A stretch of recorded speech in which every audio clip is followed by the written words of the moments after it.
Okay, welcome everyone to our Sunday Kriya Yoga service for March 2023. As always, we're going to have a short message and then we will meditate together. And it looks like everyone, or many people, got the note about the time change that we had last week. So that's good. And before we get started, let's just take a moment to do a centering meditation. So sitting up straight, closing your eyes, and turning your attention within, give your awareness to the body and to the breath.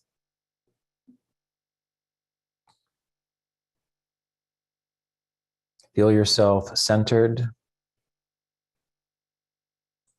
as though your awareness is flowing within into the core of your being.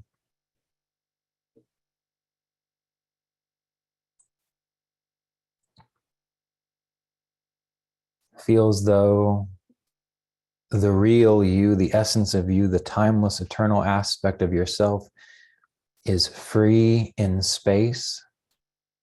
You can be aware of the body, certainly, and aware of the environment, but you feel as though your essence as spirit is boundless, timeless, infinite, full of life and clarity.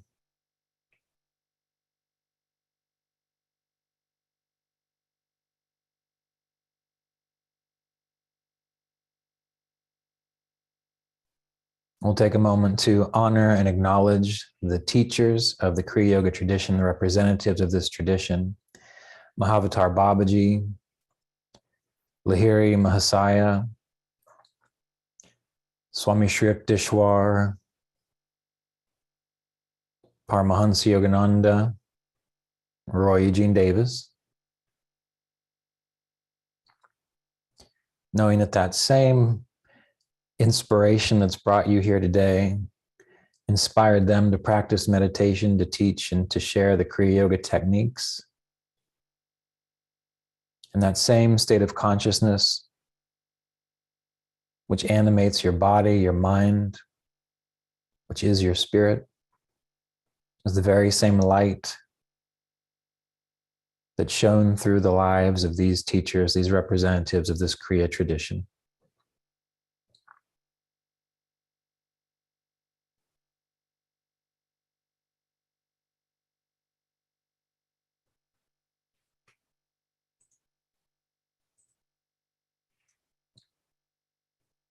When you're ready, you can take a deep, easy breath in, exhale, relax, and open your eyes.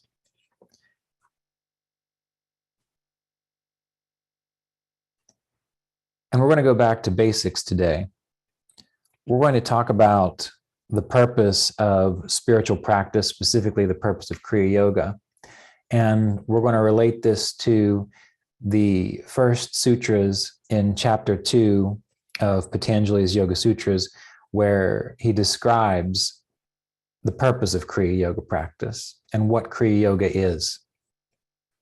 Now, the first sutra in chapter 2 is translated.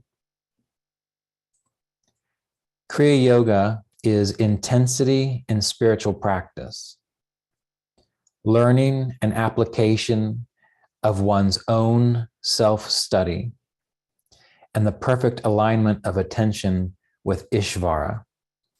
So Kriya Yoga is intensity in spiritual practice, learning and application of one's own self-study, and the perfect alignment of attention with Ishvara. So there are 3 pillars to this practice. The first one, intensity in spiritual practice. The next one, learning and application of your own self-study. And the third, perfect alignment of attention with Ishvara. We're going to talk about each of these individually, but let's keep going with some of these sutras that come next, because they tell you why you're doing this practice. Patanjali writes that it, or Kriya Yoga, has the purpose of realizing samadhi and dissolving the root causes of pain. And then Sutra 3, absence of self-awareness a sense of individualized existence apart from the wholeness of life, attachment, aversion, and the will to live are the root causes of pain. Now, what I like about how this is set up, how Patanjali shares the process of Kriya Yoga and spiritual practice, he tells you what you're supposed to do. He tells you the purpose of it. And then he tells you what can get in the way of your practice. And this is an absence of self-awareness, feeling as though you're separate from the wholeness of life, attachment, aversion, and the will to live. Now, what a lot of people do when they start exploring the sutras or learning the sutras, they will fixate on, for example, attachment or aversion. They start going to extremes to prove that they're not attached to this or that, or they go to extremes to prove that they're not averse to anything. And that's helpful to a degree, but if you go back to the previous sutra, what Patanjali says is by practicing Kriya Yoga, by practicing your meditation techniques, by practicing the philosophy of Kriya Yoga, that these root causes of pain are taken care of. They are resolved. And this is important because oftentimes we'll find people who want to make corrections or changes in their life. And rather than focusing on the things which will actually make things better, they tend to hyperfixate on what could go wrong or what the problem is. And Patanjali, in his infinite wisdom, knew that humankind is going to do this. And so he states essentially that if you learn to attune your attention to Ishvara, or the wholeness of life, if you pay attention and if you contemplate and explore what are you as the infinite, timeless spirit of all things, and if you do this regularly, if you have intensity in spiritual practice, then these root causes of pain will dissolve. And as I was thinking about this, just think about when you were growing up, when you were a child. You were attached to all kinds of things. You didn't want to leave summer camp because you don't want to leave all your friends behind. You didn't want to have a certain toy break because you identified with that. But if you notice, as you got older, naturally, you let go of that kind of pain-producing experience. You knew that summer camp would come next year. You knew that you could stay in touch with your friends. You knew that toys break. You can always get a new toy. So as you got older, the things that caused you pain when you were younger didn't cause you so much pain anymore. And through the practice of Kriya Yoga, what you're doing is really just engaging the process of growing up, spiritually speaking. And as you grow up, you then are no longer necessarily as troubled by things like attachment or aversion. And you naturally develop a greater sense of self-awareness. And when Mr. Davis would use the word self-awareness, he would specify that we're talking about self with a capital S, meaning the bigger you, the thing which transcends your personality, your mind, your body, your history, and so on. And this is the natural state that occurs when you practice meditation, because when you practice a mantra, when you practice pranayama, when you sit still and let go of your attachment to everything else around you, and you're able to sink your awareness within, even if all you are doing at first is simply feeling the warmth, the energy, the vibration, the sensations within the body, that is automatically calming the fluctuations in your mind and in your consciousness. It's automatically drawing you inward into the source of your life and your being, just by taking that one step. And hopefully you don't fight this, some people do, but the more you do this, the more you start to recognize, oh, I am something greater than my emotions, than my body, than my thoughts, than my personality. It's like each day, each moment that you take to turn within, you realize you are, in essence, spirit, which is beyond all of this. or transcends it. It goes through it, so it's not separate from it, but that is the eternal aspect of you. And this is why when people begin practicing meditation, even if they don't have any interest in studying deeper philosophy, they just begin practicing meditation, they tend to become less reactive. They tend to become less troubled by the things that troubled them before. And talk to anyone, even yourself, you've probably experienced this. Many meditators that I've talked to, when they first began meditating, maybe they had a lot of pain in their life, or maybe they experienced a lot of anger issues. And when they took it seriously, 6 months to a year later, you ask them how they're doing. They say, well, I have not experienced oneness with God yet, but you know what? I've noticed that I don't get as angry as I used to, or I'm not as troubled by some of these things which drove me up a wall previously. Why is that happening? That's because in each moment that they take to meditate, to focus on a mantra, to focus on pranayama, to direct their awareness within, even if it's only subconscious or unconscious at that point in time, they are becoming more and more aware of their essence as spirit, which on a very deep level, they begin to recognize is eternal. And then these fluctuations in life don't push them around as much anymore. Now, that's for people whose practice is good, consistent, but I'm going to call that mild. When people begin to more consciously start exploring, okay, well, once I am internalized, once I am calmer and quieter inside, and I start reflecting upon what is my nature's infinite spirit, or as God, or whatever word you want to use, the wholeness of life, nature, I don't know, you use the term you like. When they start more consciously engaging that, they become more and more aware much more quickly. Oh, I am perpetual. I did exist before this body existed, before this mind was created, before this personality was created. So I probably will continue to exist beyond that. And so they begin to experience the results of what we would call self-study. Because self-study does mean, well, you take the time to actually read the Yoga Sutras of Patanjali. You are using your time to actively study and think about what you're studying. But self-study is also study of what you truly are. And you get insights into what you truly are by reading philosophy about it. And then you get experience by actually meditating. And then it becomes more and more full in your awareness. So by doing that alone, you begin to develop greater self-awareness.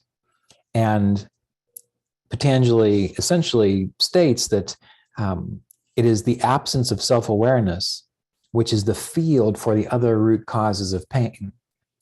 And again, I really enjoy this because, rather than forcing yourself to become non-attached or forcing yourself to not be averse to things and so on, well, you can do that all day long, or you can simply develop a greater sense of self-awareness. What are you? What is your nature as spirit? And as that happens, you naturally become less attached. You naturally become less troubled by things which you were averse to. Now, attachment and aversion doesn't mean that you have to ignore the good things in life. And it doesn't mean that you have to ignore the bad things in life. That's not what attachment and aversion means. When you're attached to something, there is a clinging to it. And when you are averse to something, there is a clinging to it. And this comes back to, again, the Yoga Sutras of Patanjali, when he talks about the definitions of consciousness, or the vrittis. One of them is memory. And when I began digging more deeply into the Sanskrit, and essentially what the word memory means or indicates from the Sanskrit perspective, I'm sure it is images and thoughts in your mind or feelings from the past. But the way it's described, or at least the way I learned it, was memory is the inability to escape from past experiences. Isn't that neat? Memory is the inability to escape from past experiences. And so when you are attached to something, you are caught in the memory of it, how it was, the way you want it to be. When you are averse to something, you are caught in the memory of wanting the experience to be different. And when it comes to attachment and aversion, again, a beautiful thing can come into your life, or a rich experience can be there. And the way that you participate in that, remain engaged in life without being attached, is to just let it happen. Let it be there. Observe the beauty. But then when it's gone, don't hang on to it. Let it go. Let it roll on by. That's when you're not developing the fluctuation of memory, and you're not sustaining this idea of attachment. The same thing with aversion. While you're in a human body, there are going to be things that occur which you find to be pretty unpleasant. It's going to be mental, emotional, physical, you name it. There's all kinds of different things that can go wrong. And when you are averse to something, that doesn't mean that a situation is occurring and you ignore the fact that it hurts or that it's painful. When you are letting go of aversion, a difficult situation may arise, a feeling of sadness, grief, anger, sorrow, or physical pain may arise. And it is absolutely all right to acknowledge that and respond appropriately. Maybe you need to cry, maybe you need to wail a little bit. But then when the situation passes, you let it go. You let it pass. So attachment and aversion becomes a non-issue when you develop greater self-awareness, because when you have greater self-awareness, then you know you are this infinite, timeless spirit, that things come into your life, things go out of your life, but you know that you are the infinite spirit. And so there is no need to cling to the things you consider to be good. And there's no need to cling or define yourself through the things which seem to be difficult or bad. And in that way, you are able to participate in life with a greater sense of presence. And with that, I want to refer to the third pillar that Patanjali writes about. He says that Kriya Yoga is intensity in spiritual practice, learning and application of one's own self-study, and the perfect alignment of attention with Ishvara. Now, Ishvara, this is just about the only reference to something divine in the entirety of the Yoga Sutras of Patanjali. And because of that, many people have said that the Yoga Sutras is an atheistic text, or there's no room for spirit or God in there. And that may be true. However, there is this word Ishvara, and many people translate Ishvara as the Lord of the universe, which, makes sense. You should call that God based on the way we use the term God. But what is Ishvara?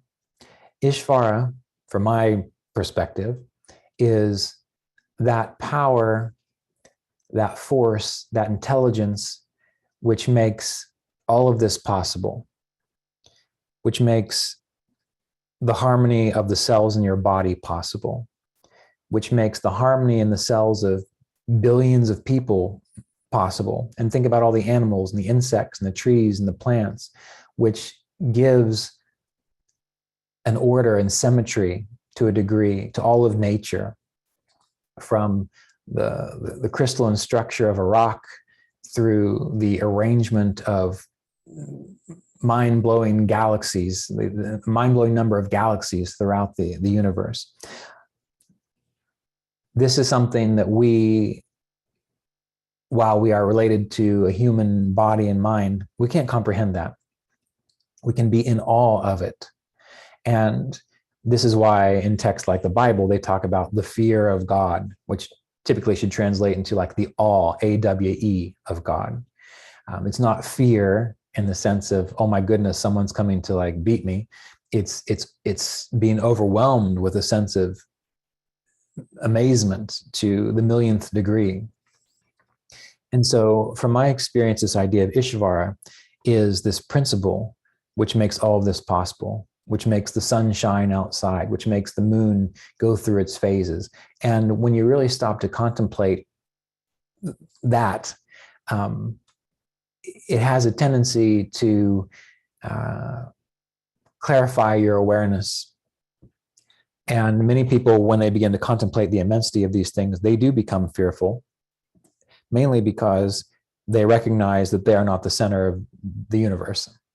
And they feel that they are. And that can be very disconcerting when you realize that. But if you can get beyond that, if you can get beyond the egocentric aspect of yourself, then this becomes, in a way, very reassuring. Because you recognize that you are a part, you are, in essence, a brief flash of light within this immense field of cosmic intelligence.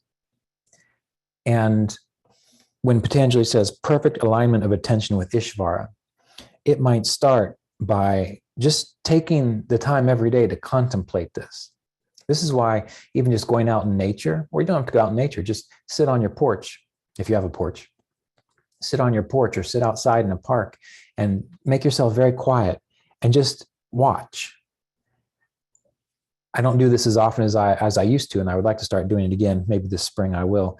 But I remember sitting out on my porch or sitting out in nature and just not thinking, not trying to imagine that I need to contemplate some great spiritual truth, but just being present. And all of a sudden, I see birds that I haven't seen before. I hear their songs. I see creatures moving through the leaves. I notice the way that the wind blows the leaves on the tree or bends the long stalks of grass. Or I see how the light shines through a spider web with dew on it in the morning. And the more I pay attention to this, the more I recognize something beyond me, beyond my little sense of self, is happening. And the more I sit and I contemplate that, the more I kind of gain a sense that, but I am this. I am engaged in this. I am a part of all of this. And when you can do that, you lose that small sense of self, that false sense of self, because we think we're a little separate individual being, and that's when we don't have self-awareness. And we begin to recognize that we are something much greater. We are a part of something much greater. And this is, in a sense, how you begin to align your attention with Ishvara. You can do it that way. You can do it in meditation. You can close your eyes and you can go within. You can feel your heart, the center of your heart. And the reason I focus here on the center of the heart is because in Patanjali's Yoga Sutras, there is a phrase, a statement that says, essentially, by holding your awareness on the heart, you gain knowledge of chitta, or all of consciousness. So that's why that's important. There's a particular technique, and it's not even that complicated. You just hold your awareness on your heart at the exclusion of all else. And if you just rest there long enough, just like sitting out on the porch and observing nature, it's as if your awareness opens up to the rest of you, the infinite consciousness that is you. And the more you do that, the more your true self, with a capital S, the big U with the eternal aspect, becomes more and more obvious. And the more obvious that becomes, then these root causes of pain begin to disappear, because you're directing your awareness to, again, your essence. And that is supported by doing this regularly, intensity in spiritual practice, through self-study.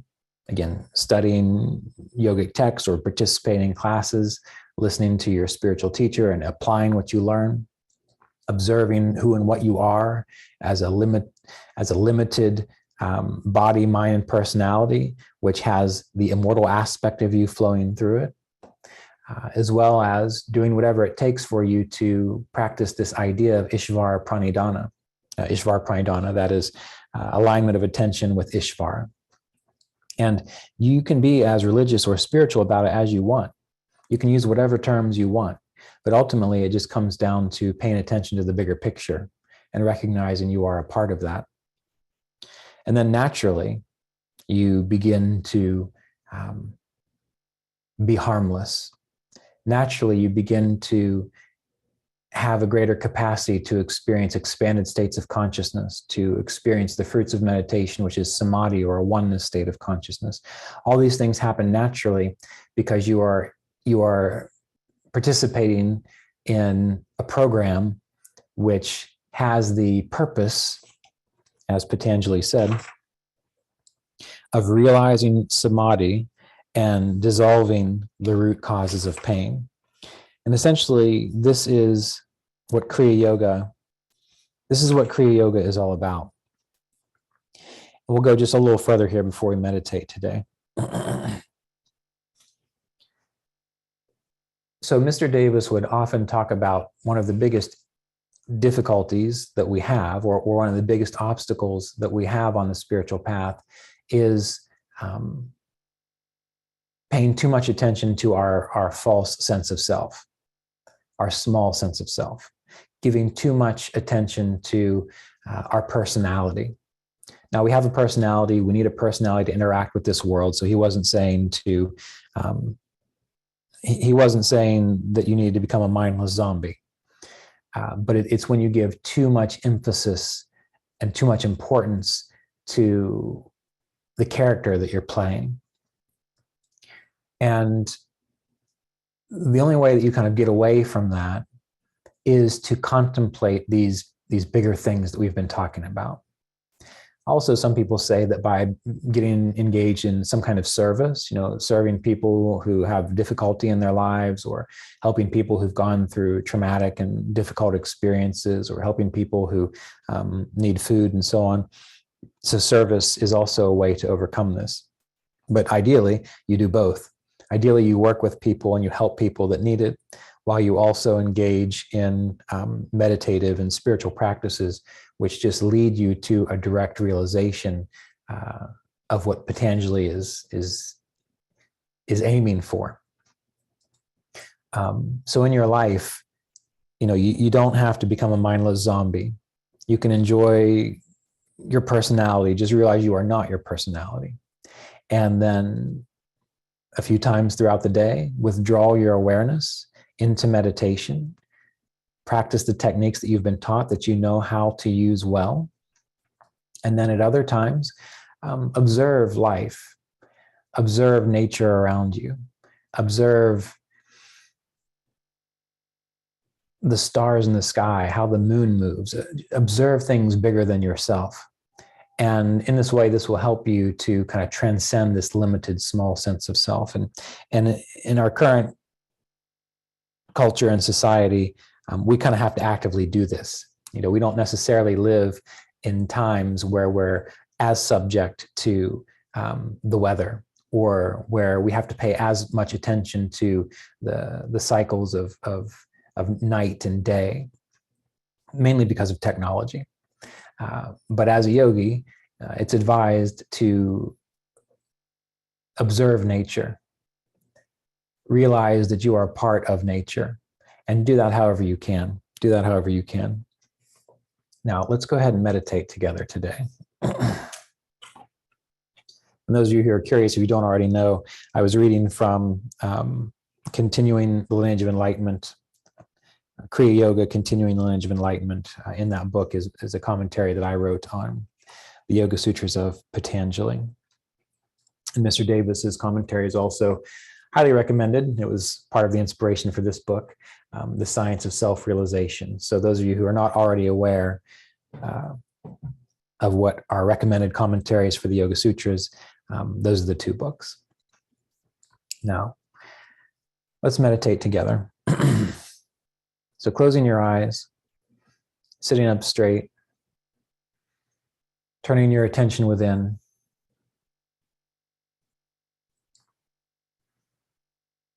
Don't worry or think too much about what we've already discussed. Your consciousness is already working on it for you. Just give yourself permission to feel the breath, to feel the weight of the body, to observe the temperature and sensations of the body.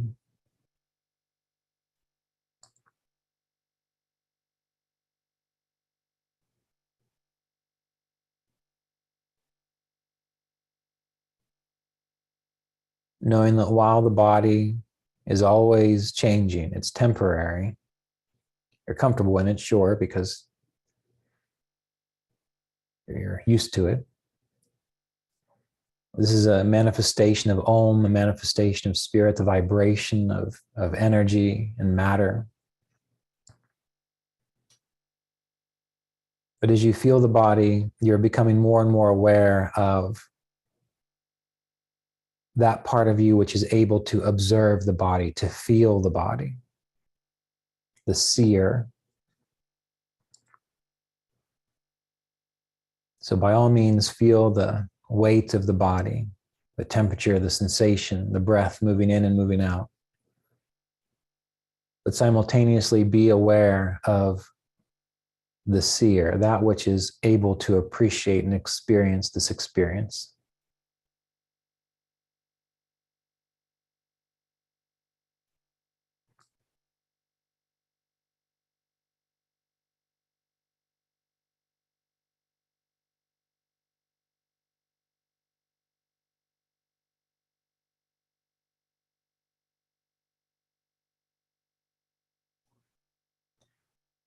I'd like to encourage you to practice just a gentle form of pranayama with me. That can be as simple as just following the breath on the inhale and the exhale. And on the inhale, you chant and hear the syllable so resonating within your awareness. And on the exhale, you hear the syllable hum resonating within your awareness, but it follows the breath. So on the inhale, hum on the exhale.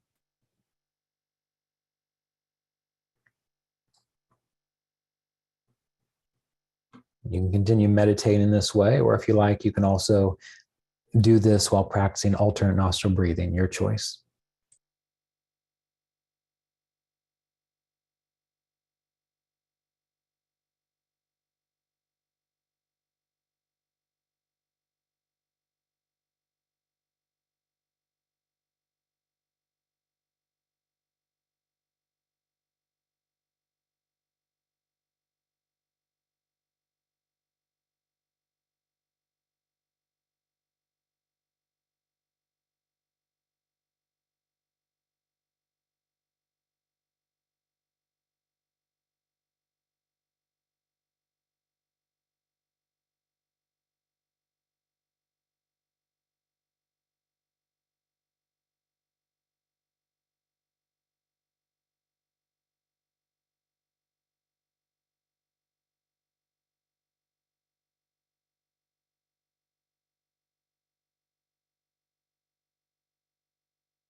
As you breathe in and as you breathe out, you can pull your awareness a little more fully inward, as though the breath is moving like a wave of consciousness within your core, within your body.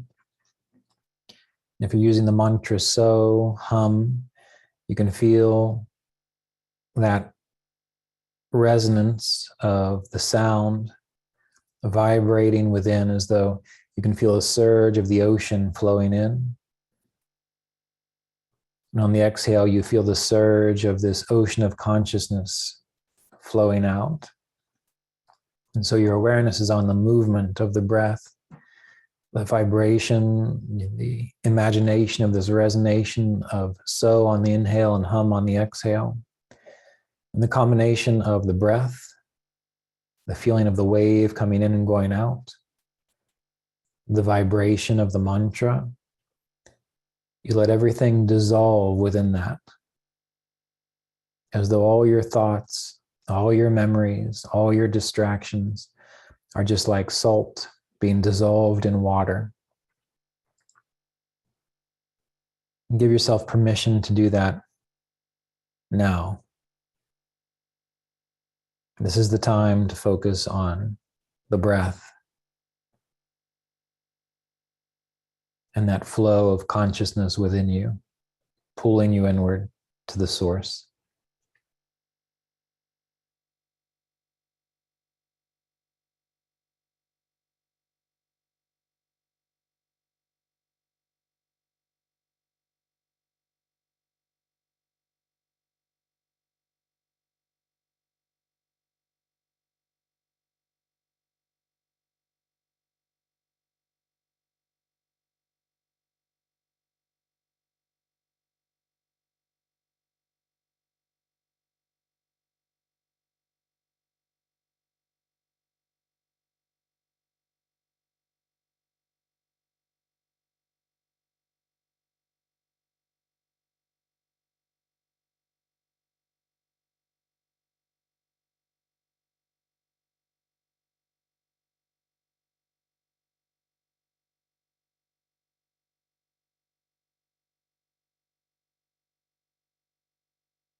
Now you can take your awareness and direct it inward to the center of your heart, the center of your chest, feeling that area. And observe whatever the sensation is, whether it feels good or tense or a little anxious or open and free. Either way, just feel that area and let the breath roll in and out like an ocean wave. And rather than the mantra so hum, let's simply use Om. And so when you inhale, you want to, in your mind, feel as though it's resonating within your heart. Om.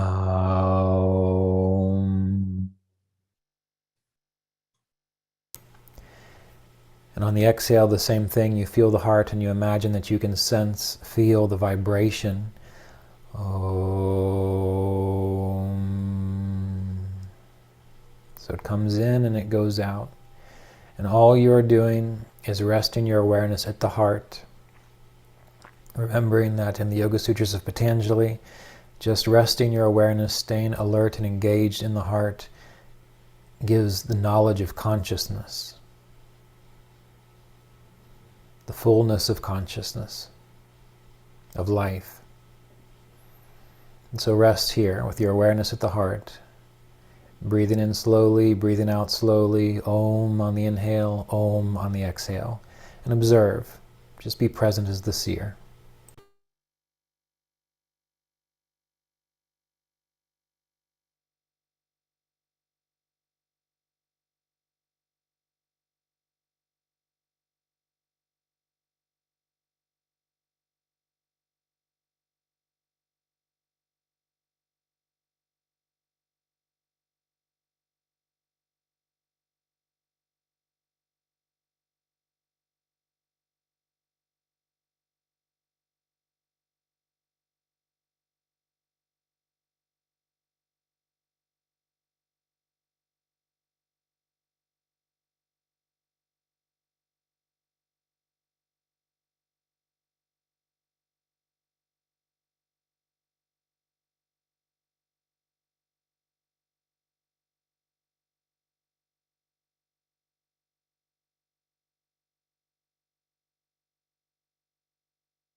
For some of you, this might be very easy to hold your awareness at the heart and to breathe and to stay alert and awake.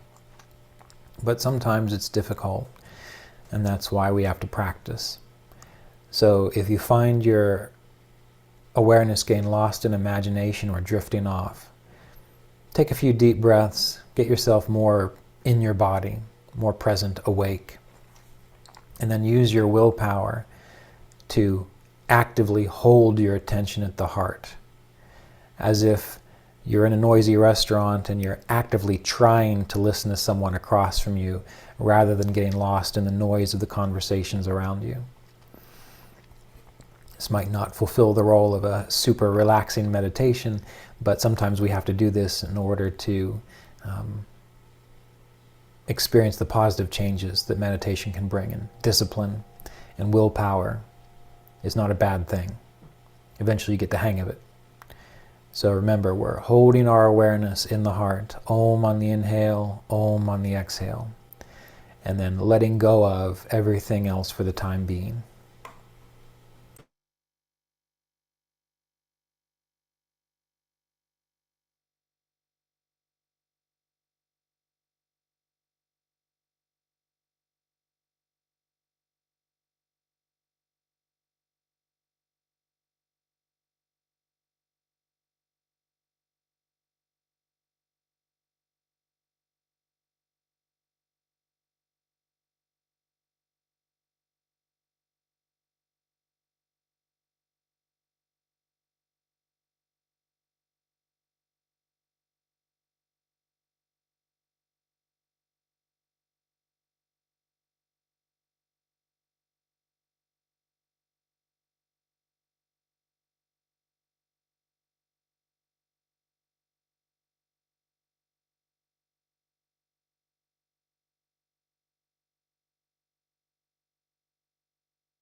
And now, holding your awareness on your heart, let go of the breath, let go of Om.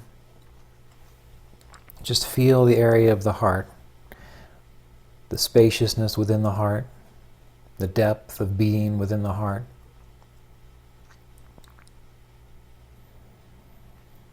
And in your mind, I want you to repeat these words, this affirmation, but more than just simply saying them, I want you to feel as though it's true. If you could imagine yourself in the future actually having this experience, what would it be like?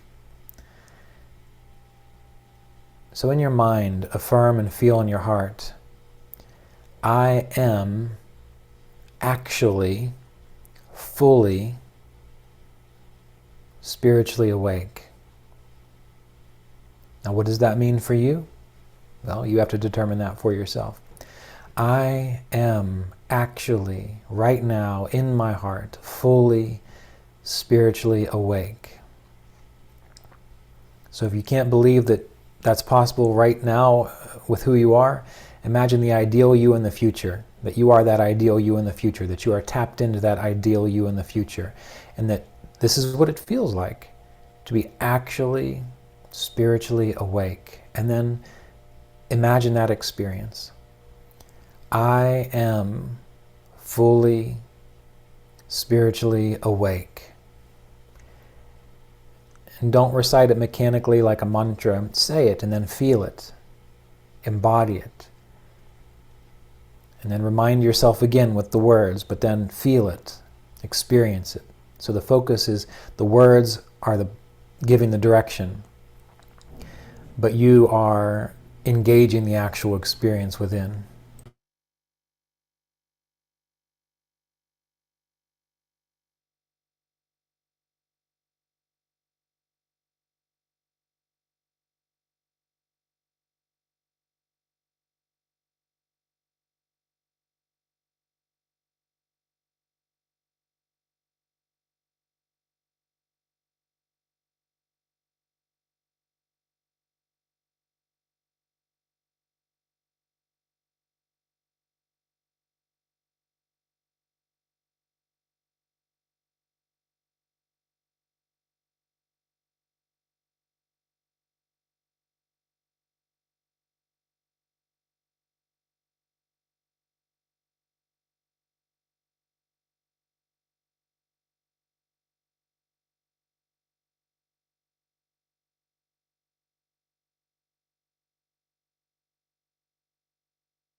And then let go of that, and then simply affirm, I am infinite spirit. I am infinite spirit. And feel that within your heart. Feel as though it is true. What would that feel like if you knew yourself as infinite spirit?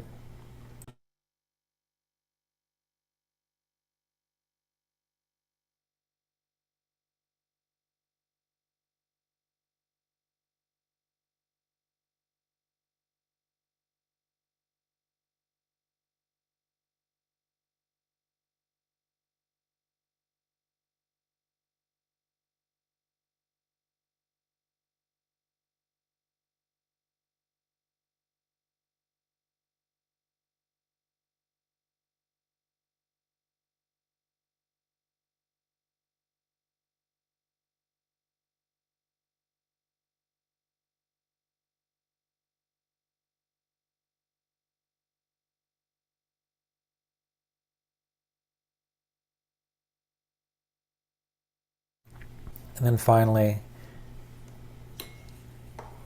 we'll conclude with an affirmation, one of my favorite affirmations from Roy Eugene Davis. And as you affirm this within the heart, feel it is true, imagine it in your mind. The radiant essence of my being illumines my mind and consciousness. The radiant essence of my being fully illumines my mind and my consciousness.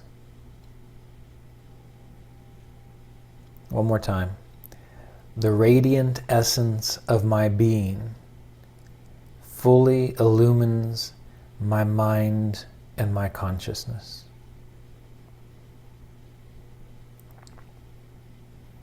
When you're ready, you can open your eyes to conclude this meditation.